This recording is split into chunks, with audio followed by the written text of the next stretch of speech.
Craig, thanks for sticking in for the second segment today. And of course, this is an area where we kind of talk about who the fallen are, and to give sort of a brief story, a digest, if you would, of what's going on. So why don't you take to it, and I'll follow along with you here. Thank you, Joe. As you like to say, and very appropriately so, we like to put a face on the names and numbers of officers who die in the line of duty. This past April, as we always do, we summarize the deaths for the prior month. We lost 7 officers in the month of April. Relatively speaking, a pretty low number, but certainly 7 families whose lives have been devastated and shattered. 7 law enforcement agencies who have suffered a terrible loss. And certainly our nation feels their grief and shares their pain. Those officers who died in April include Jaime Padron of Austin, Texas Police Department. He was shot and killed responding to a disturbance call. One of the most dangerous calls an officer can go on, of course, as we all know. Ryan Valia. He's a deputy sheriff in Norfolk County, Massachusetts Sheriff's Office, killed in a motorcycle crash. William Wright at the North Carolina Department of Corrections. Correctional Officer Wright died due to an injury sustained at work.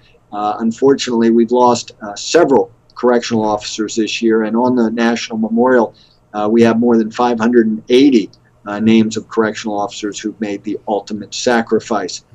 Michael Maloney, Greenland, New Hampshire Police Department. Was a chief of police.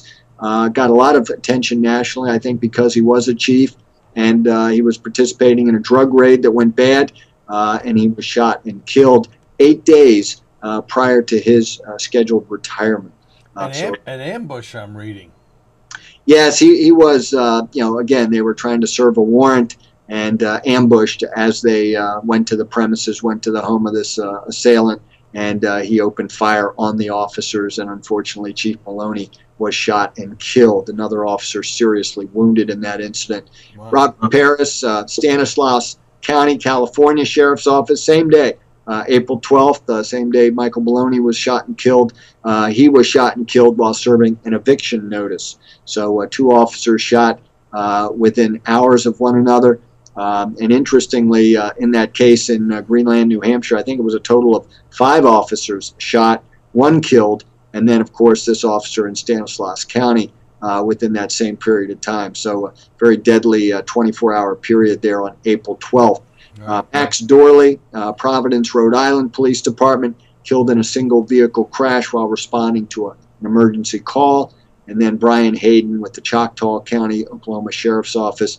He was killed in an automobile crash while also responding to a call. And unfortunately, as we've cut down on the way officers pursue fleeing felons, we only pursue now, in most cases, when a person's life is thought to be in danger. There are safer ways now to apprehend these criminals. Better communication, better technology allows us to arrest those offenders in less volatile situations where innocent lives are put at risk.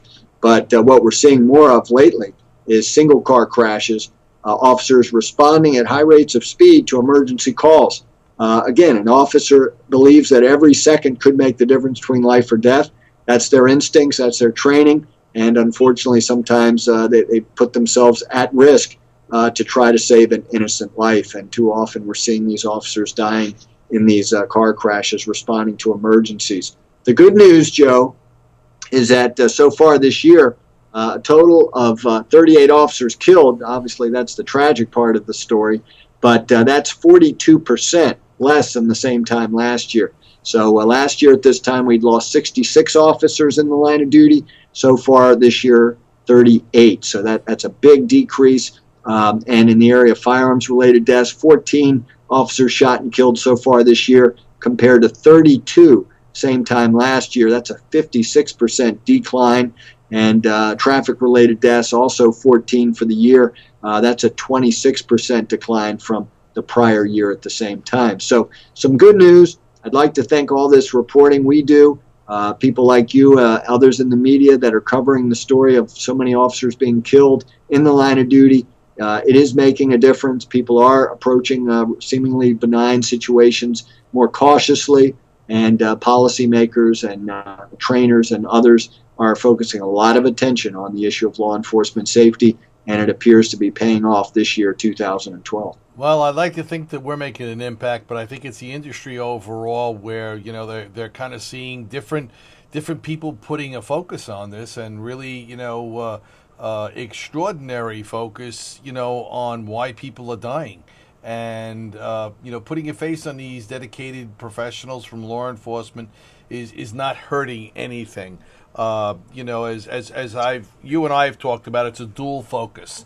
You know, we're looking to support certainly the families of the fallen, and we're also looking to, you know, highlight what's going on in the industry, so that there is a broad focus on this, and so that, you know, these executives within these various departments from around the country, you know, kind of take a second look at some of this stuff, and they say, hey, maybe there is a better way to do this. You know, too many people are getting hurt. So great job you guys are doing down there. I know Police Week is going to have you filled with, you know, running from one place to the next. Understand it. Have a great holiday, and you know, have a great celebration down there. I appreciate it. That's what it is, a celebration of lives well lived, and men and women who continue to serve this nation with great honor and distinction. They do deserve celebratory events, and that's what we'll give them. By the way, anybody that wants to view our Candlelight Vigil as it occurs live on the internet, they can go to www.lawmemorial/webcast, and they'll be able to sign up for our free webcast live as the vigil occurs. Hey, that's terrific. Thank you, Craig. Certainly appreciate it, and we look forward to hearing from you next month.